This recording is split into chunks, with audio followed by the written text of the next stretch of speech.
Hi friends, अपने channel में हम आपका स्वागत करते हैं। साल में एक बार तो अपने छत की सफाई हमें करनी ही पड़ती है।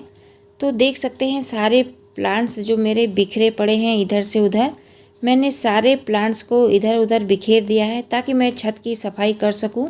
सारे प्लांटर को एक जगह रख करके सफाई नहीं कर सकते, थोड़े इधर थोड़े उधर रख करके मैंने सफाई शुरू किया। लेकिन मेरे बस की बात नहीं थी कि मैं अकेले पूरे गार्डन की सफाई कर सकूं, क्योंकि छत काफ़ी बड़ा है और प्लांट्स भी बहुत ज़्यादा हो गए हैं।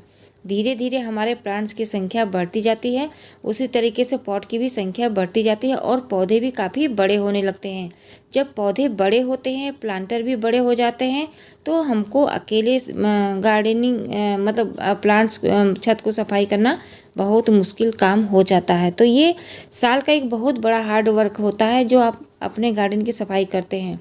पहला काम है कि अगर आप अपने छत की सफाई करते हैं तो बीच बीच में भी थोड़ा सफाई कर लिया करिए, नहीं तो आप इकट्ठा अगर रख देंगे तो आपकी छत खराब हो जाएगी। और छत खराब होने का मतलब है कि जितने भी इसमें पानी बहते गिरते रहेंगे तो काई लग जाएगी। देख सकते हैं छोटे छोटे बेबी प्लांट्स बारिश के बाद तैयार हो गए हैं और गमले के नीचे भी बहुत सारे प्लांट्स तैयार हो जाते हैं। तो गमले को हटा करके अगर सफाई करते हैं तभी आपके छत की अच्छी सफाई होगी। तो इतने बड़े बड़े पॉट को हटाना मेरे बस की बात नहीं थी, तो मुझे भी एक हेल्पर की ज़रूरत थी। मैंने भी एक हेल्पर बुलाया और उससे सारे गमले को मिल करके अलग उठा करके शिफ्ट किया। समझ में नहीं आता कि मैं शुरू कहाँ से करूँ, ख़त्म कहाँ से करूँ। तो पहला शुरू काम मैंने यही किया कि गमले को मैंने एक किनारे हटाया और मैंने झाड़ू लगाना शुरू कर दिया। इस तरीके से छत के नीचे जितनी भी मिट्टी थी धीरे धीरे करके मैंने झाड़ू लगाया। बहुत सारी मिट्टियाँ इस तरीके से चिपक गई थी। अगर इस तरीके की मिट्टी आपके छत पे भी चिपक जाए, जहाँ भी गार्डनिंग करते हैं, तो आप कोशिश करिए कि वहाँ पानी नहीं डालिएगा और 2 दिन के बाद ही वो जो छत की जो मिट्टी है वो ड्राई होकर के पपड़ी बन के छूट जाएगी और आसानी से आप झाड़ू लगा करके उसको साफ़ कर सकते हैं। जो बड़े बड़े प्लांटर हैं उनके नीचे भी मिट्टी इस तरीके से जमा हो जाती है।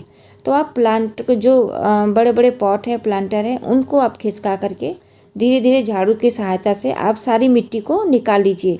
इससे क्या होता है कि आपका जो छत साफ़ हो जाएगा और नीचे जो ज़मीन में मिट्टी गिरती है लगातार वो चींटियाँ ही गिराती हैं।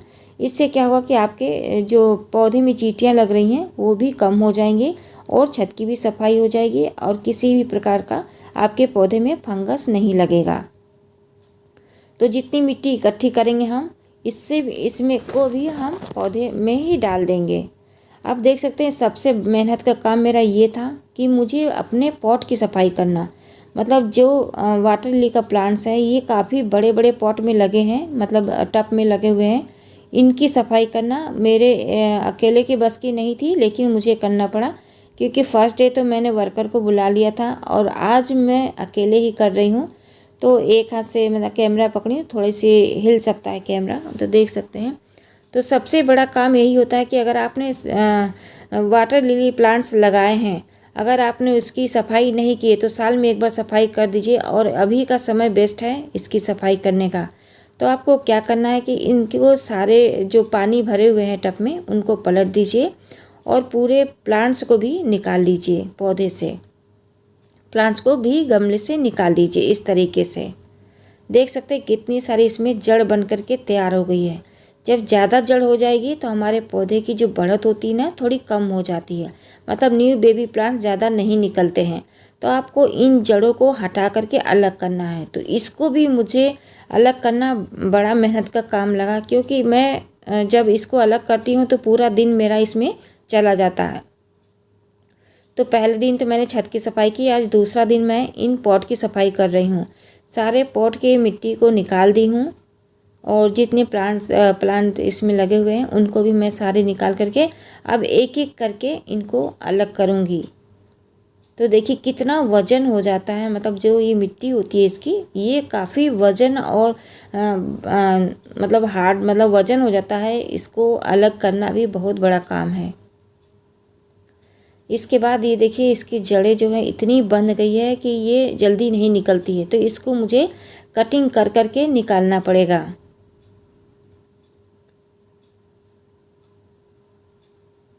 अगर आप भी इस तरीके का वाटर लिली का प्लांट्स लगाए हैं तो अभी आप रिपोर्टिंग कर दीजिए उसको, सारे मतलब पौधों को निकाल करके फिर से सेट कर दीजिए, उनको पानी में फिर से लगा दीजिए, जिससे आपके प्लांट्स की बढ़त होगी और प्लांट्स आपके ख़राब नहीं होंगे। तो मैंने सारे प्लांटर मतलब सारे वाटर लिली के प्लांट्स को निकाल दिया है।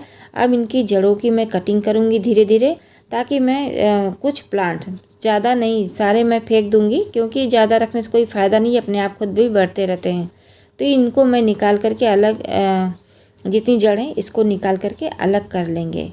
और ये देखिए रूट्स भी काफ़ी बड़े बंधे हुए हैं। तो आप कोशिश करिए कि इस तरीके से आपकी जब जड़ बन के तैयार हो जाती है ज़्यादा, तो आप चाकू से इसको धीरे धीरे कटिंग करके निकाल दीजिएगा। और बीच बीच में से जो प्लांट्स अच्छे स्वस्थ निकलते हैं उनको 8-10 प्लांट निकाल लीजिए, उतने से ही आपके ढेरों प्लांट्स तैयार हो जाएंगे। तो ये देखिए मेरे पास 3 प्रकार का ये रेन लिली का प्लांट है, तो मैंने देखिए इसको निकाल करके अलग कर लिया है। और ये जो वाइट वाला है इसकी तो जड़ें काफ़ी है, तो इसको मैं पूरा गोल गोल इस तरीके से कटिंग कर दूंगी।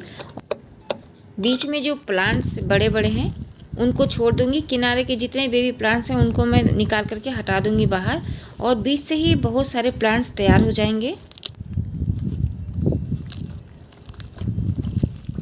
तो किनारे की सारी मिट्टी हटाने के बाद इस तरीके से बीच का हिस्सा मैंने अलग कर लिया, और जो जड़ें काफ़ी बड़ी दिख रही हैं इनको भी मैं हटा लेती हूँ। ये प्लांट्स ख़राब नहीं होते हैं, बस केवल थोड़ा सा ध्यान देना है कि इसकी थोड़े जड़ रहें, बस। उसके बाद आपको कुछ सोचना नहीं है, पानी में लगा देंगे तो पौधा आसानी से आपका चल जाएगा। अब पौधे को हम थोड़ा अच्छे से धो देंगे ताकि ये पौधा भी साफ़ हो जाए। देखिए जड़ें साफ़ हो गई, आगे से और पीछे से धो देंगे, जो मिट्टी है अच्छे से बह जाए बाहर। अब इसको हम उसी टब में फिर से शिफ्ट कर देंगे इस तरीके से। अब इसमें जो भी फ्लावरिंग होगी अच्छी होगी, फूलों की साइज ही बड़ी होगी। तो साल में एक बार मैं ये काम ज़रूर करती हूँ, और ये इसमें मेरा पूरा दिन चला जाता है। कोई भी अगर इस तरीके का काम करता है, गमले की सफाई करता है, छत की सफाई करता है, तो हफ्तों का काम होता है। अगर आप बिल्कुल इसी में लग जाएंगे तो आपका 2 दिन में पूरे काम हो जाएंगे। बस इसके बाद हम इसमें पानी भर देंगे। पानी पूरा नहीं भरेंगे, आधा आधा पानी भरेंगे, क्योंकि सर्दियों का मौसम आ गया है, तो आधा ही पानी भरेंगे ताकि तेज़ धूप लगे तो ये पानी गर्म हो सके। जब पानी गर्म होता है तभी इसकी फ्लावरिंग अच्छी होती है और ब्रांच भी ज़्यादा बढ़ती है। अब इस तरीके सफाई करने के बाद छत पे ढेरों सारे कचरा इकट्ठा हो जाते हैं। तो आपको क्या करना है कि इस तरीके का जब ढेरों कचरा इकट्ठा हो जाए, वाटर लिली का प्लांट्स अगर आप सफाई किए हैं तो इसको ज़्यादा कुछ नहीं करिए, इसको इसी तरीके से छोड़ दीजिए। ये 2 दिन में एकदम सूख जाएगा, और सूख करके एकदम लाइट वेट हो जाएगा, मतलब एकदम हल्का हो जाएगा। फिर आप इसको चाहे तो गार्डन में यूज़ कर दीजिए सुखा करके, या तो इसको बाहर फेंक दीजिए, क्योंकि इसकी जड़ें जब सूख जाती हैं तो एकदम ये हल्की मिट्टी हो जाती है। तो इसको आप तुरंत उठा के फेंकने की कोशिश नहीं करिएगा, क्योंकि भारी होता है। तो आप इसको एक किनारे इकट्ठा कर दीजिए, और 2 दिन में ही ये एकदम सूख करके एकदम हल्की इसकी जड़ें हो जाएंगी। तब आप उठाकर चाहे फेंक दीजिए, चाहे गमले में अपने शिफ्ट कर दीजिए, वो फिर आपको मेहनत नहीं लगेगी ज़्यादा। तो मैंने सबको देखिए एक साथ इकट्ठा कर दिया है। अब हम छत की धुलाई भी कर लेंगे। जब भी आप इस तरीके का काम करते हैं, मिट्टी का काम जब भी करते हैं छत पे, तो आप इसकी धुलाई ज़रूर कर दीजिएगा, ताकि कभी पैर ना स्लिप करें या छत पे काई ना लगे। तो कोशिश करिए कि अच्छे से इसको झाड़ू लगा करके छत को साफ़ कर दीजिएगा जाए। मिट्टी साफ़ हो जाएगी तो मिट्टी में काई नहीं लगेगी, नहीं तो पैर फिसलने का भी डर रहता है। तो सारी मिट्टियों को भी इस तरीके से धो देना है।